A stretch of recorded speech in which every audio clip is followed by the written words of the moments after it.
Well, while South Africa grapples with the killing of 159 rhinos by poachers this year, the problem remains as endemic as ever across the African continent. In Libreville, Gabon, we catch up with U.S. Ambassador to Gabon, São Tomé and Príncipe, Eric Benjaminson, who's hosting an anti-poaching conference currently underway in the capital. A very warm welcome to you, Eric.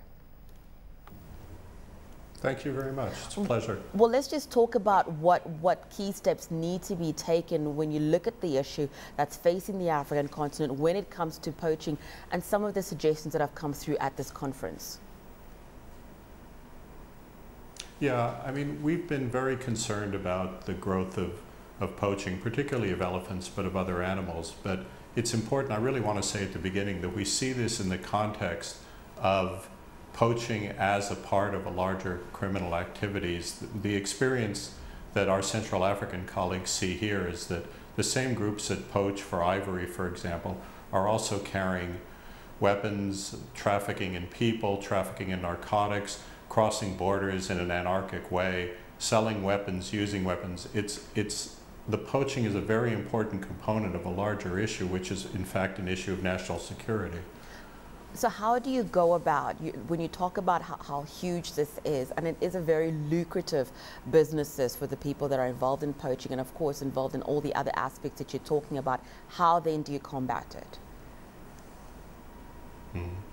Yeah, I mean, you've hit on the point which we were trying to emphasize in our meeting, and I should say, just as a bit of background, that the meeting was a cooperative effort between my government with some of our embassies here in Central Africa and the governments of Gabon and the Central African Republic, both of which have been leaders in this area.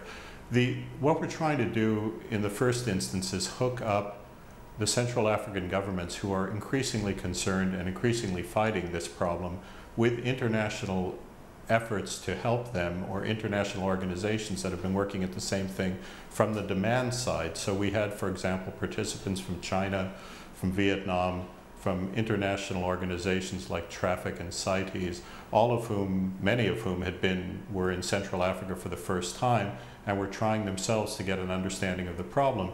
In so doing, they were able to show and help the Africans with the idea that this is also a problem that's connected to outside forces. And so the idea that there's two levels that we need to accomplish. The first was move this away from being efforts carried out by individual states in this region to, first of all, efforts on a regional basis so that when people cross borders they have a rapid reaction.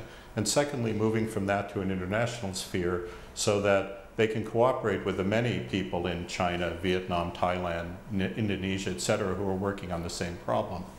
One of the things that you touched on that was actually quite important and was dealt with in this conference is that when you're not just talking about countries that are being affected, that have this wildlife that is being poached, but also you've mentioned countries like China, like Thailand, where we've seen a lot of demand coming for these products. How then, I mean, some of the suggestions that have come through in just bringing down that demand, because the reason this is so lucrative is because somebody is buying these products.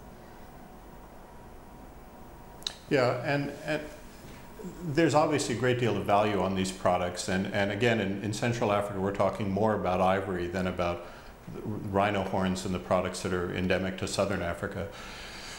It's a complicated question, and we're trying to go at it from two ways. And when I say we, I really keep wanting to stress this isn't a U.S. effort. We're just facilitating a work that the Gabonese, the Central Africans, and others have been working with us on previously. The U.S. takes very seriously the demand side, and there have been many arrests made of ivory that was imported from Gabon or this region into the U.S. There was a large seizure about a year ago in Philadelphia by the U.S. Fish and Wildlife Service. Similarly, our Chinese colleagues who were here talked about the increasing law enforcement efforts of China, where 241 people, I believe that's the number, Chinese citizens were arrested by their own government for receiving. I mean, it's going to be a continued struggle because it's so easy to smuggle ivory, and the ivory, the situation is a bit complicated by the fact that there is a legal trade in pre-CITES ivory, and so there's often a scientific element that has to be brought in. Well, is the ivory legal or illegal? But while we work on the demand side, you do what you can do, and what we can do here is look at the supply side, that the Africans are very conscious of the fact that they can make greater efforts to interdict the baseline killing of the elephants. If I could just add one other thing, it's that one of the hopes for the diversification of economic development in Central Africa is ecotourism. And we were very blunt, as were they themselves, in saying that there's not going to be a marketable ecotourist market in this region without the great mammals.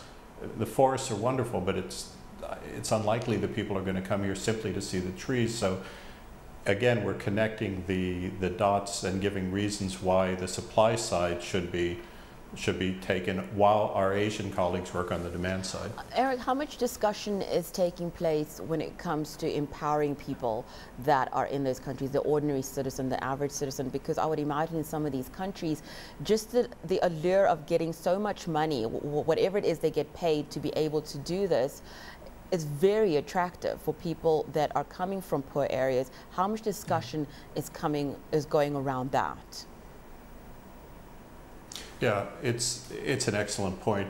And again, I like to think in levels. So there's two levels to this. The first is there is an effort, we've been doing it, the European Union has been doing it, the African themselves, to do what we call community-based natural resource management. This is a hallmark of U.S. Agency for International Development programs in this region, to sort of inculcate the idea that there's long-term benefits for the local communities in keeping these mammals and not using them for commerce or for bushmeat.